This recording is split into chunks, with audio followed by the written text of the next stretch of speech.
Hello दोस्तों, कैसे हो आप सब। तो फ्लैश में अब तक हमने देखा स्टार लैब की टीम ने मिलकर स्टार लैब में एक ऐसी जेल बनाई थी जहां वे सभी मेटा ह्यूमन को रख सके। तो वहीं डिटेक्टिव जोय को रेड और येलो लाइट ने हेनरी के केस को बंद करने की धमकी दी थी, वरना वो आयरिस को मार डालेगा। तो चलिए फटाफट अब नए एपिसोड की तरफ बढ़ते हैं, जहाँ हम शुरुआत करते हैं एपिसोड 7 की, जहाँ पहले ही सीन में हमें 10 महीने पहले फ्लैशबैक स्टोरी के साथ दिखाया जाता है, जहाँ 3 दोस्त डॉक्टर हैरिसन वेल के पार्टिकल एक्सीलेटर वाले एक्सपेरिमेंट का अच्छा व्यू लेने के लिए शहर के ऊंचे जगह पर से देख रहे होते हैं। जहाँ उनका एक दोस्त फारूक बिजली के खंभे पर चढ़ जाता है और वहाँ से देख रहा होता है कि तभी वहाँ स्टार लैब में हुए एक्सप्लोजन से निकले वेव के कारण फारूक को एक हाई वोल्टेज का झटका लगता है, जिसके कारण वो वहीं पे गिर जाता है। और अब कहानी वापस से प्रेजेंट में आती है, जहां डॉक्टर हैरिसन अपने सीक्रेट कमरे में जाकर बैरी से रिलेटेड सारी टेस्ट और एक्सपेरिमेंट का रिपोर्ट अपने डॉक्यूमेंट्री में शामिल कर रहा होता है। साथ ही बैरी के भविष्य से रिलेटेड न्यूज़ भी देखता है, जो अभी भी सेम होता है जो हमने एपिसोड के पहले में देखा था। जिसके बाद डॉक्टर हैरिसन वापस से व्हील चेयर पर बैठकर अपनी टीम यानी बैरी, सिस्को और कैथलीन से मिलने आता है, जहाँ डॉक्टर हैरिसन चाहता है बैरी अपना सारा काम छोड़कर बस अपनी शक्तियों को बढ़ाने में ध्यान दे, जो बैरी को बिल्कुल पसंद नहीं आता है। तो ये बैरी को डिटेक्टिव जोय का कॉल आता है, क्योंकि वहाँ उसे एक घटना स्थल पर पहुँचना था, जहाँ कुछ देर पहले ही एक मर्डर हुई थी और जहाँ उस डेड बॉडी को देखकर ऐसा लग रहा था उस पर किसी ने जोर का बिजली का झटका लगाया, जिसके कारण उसका पूरे बॉडी का हिस्सा जल चुका था। तो ये बैरी इस केस का डिस्कशन अपने स्टार लैब वाले टीम के साथ कर रहा होता है, जहाँ अचानक उनके सिस्टम से पता चलता है सिटी में अचानक से बिजली जाने लगी है। जहाँ एक बार फिर से बैरी बिना कोई प्लान बनाए बस उस जगह पर पहुंच जाता है जहाँ बिजली काटी जा रही थी, जहाँ बैरी का सामना एक ऐसे मेटा ह्यूमन से होता है जो बिजली को अब्सॉर्ब करके उससे सारा एनर्जी को सोख ले रहा था। और ये और कोई नहीं फ्रेंड्स, फारूक था, जिसे हमने एपिसोड के शुरुआत में देखा था। जहाँ बैरी पर अटैक करते वक्त फारूक को बैरी के शरीर से एनर्जी मिलती है, क्योंकि बैरी का शरीर नॉर्मल इंसानों से बहुत अलग था। जिसके बाद फारूक बैरी पर अटैक करता है और उसके शरीर का सारा एनर्जी को सोख लेता है, जहाँ किसी तरीके से बैरी अपनी जान बचाकर स्टार ले पहुँचता है। जहाँ बैरी और उसके टीम को पता चलता है बैरी ने अपनी सारी शक्तियाँ खो दी है, जिस पर डॉक्टर हैरिसन बैरी से वादा करता है कि बहुत जल्द ही वो बैरी की शक्ति को वापस लाएगा। तो वहीं बैरी अपनी शक्ति की खोने की खबर डिटेक्टिव जोय को बताता है।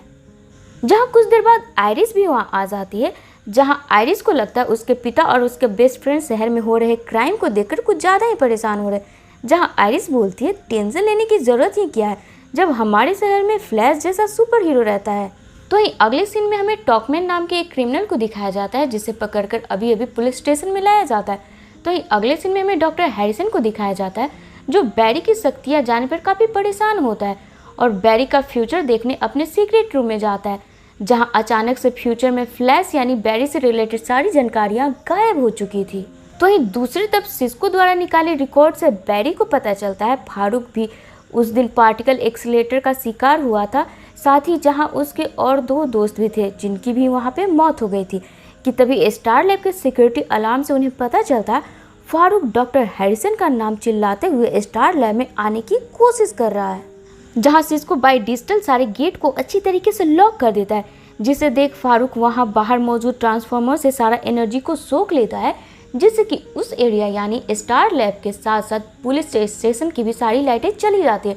तो वहीं एक फारूक जो कि अब इजीली स्टार लैब में घुस जाता है, तो ये बिजली के जाने से मौका पाकर टॉकमैन यानी वो क्रिमिनल जिसे सुपर डिपार्टमेंट में लाया गया था, वो एक स्टाफ की बंदूक निकालकर सारे वहाँ मौजूद लोगों को बंदी बना लेता है, जिसमें डिटेक्टिव जोय और आयरिस भी शामिल होते हैं। तो ये दूसरी तरफ डॉक्टर हैरिसन बोलता है हम शायद बैरी पर फिर से बिजली का झटका लगाए तो शायद बैरी की शक्तियाँ वापस आ सकती है, क्योंकि बैरी के शरीर के अंदर अभी भी सेल पहले जैसा काम कर रहा है, बस उसकी गति थोड़ी नॉर्मल हो गई है। तो वहीं दूसरी तरफ टॉकमैन कैप्टन से बंधकों को छोड़ने के लिए बदले में एक पर्सनल हेलीकॉप्टर की डिमांड करता है। तो वहीं स्टार लैब में सबकी जान खतरे में देख बैरी फारूक से अकेले मिलने जाता है ताकि वो फारूक को शांत कर सके। तो ये गुस्से में फारूक बैरी को बताता है ये सब डॉक्टर हैरिसन के कारण हुआ है, मैं इतना बदल चुका हूँ कि मैंने अपने ही दोस्तों की बॉडी से उसके एनर्जी को एब्जॉर्ब करके उन्हें मार डाला और ये सब मैं और हैंडल नहीं कर सकता, पर मेरे साथ जो भी हो आगे इसका देखा जाएगा,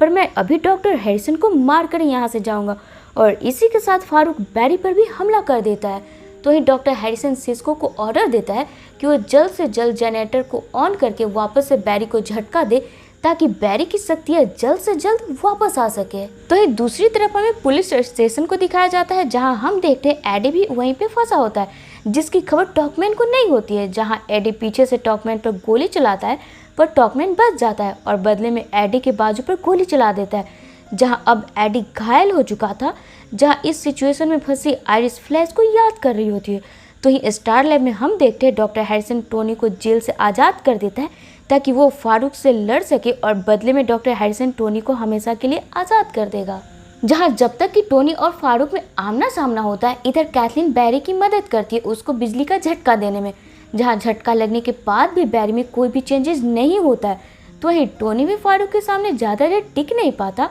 और वहाँ टोनी की मौत हो जाती है। तो वहीं टोनी की लाश देखकर बैरी डॉक्टर हैरिसन पर गुस्सा करता है कि आप ऐसा कैसे कर सकते हो, अपनी जान बचाने के लिए हम किसी दूसरे इंसान की जान नहीं ले सकते थे।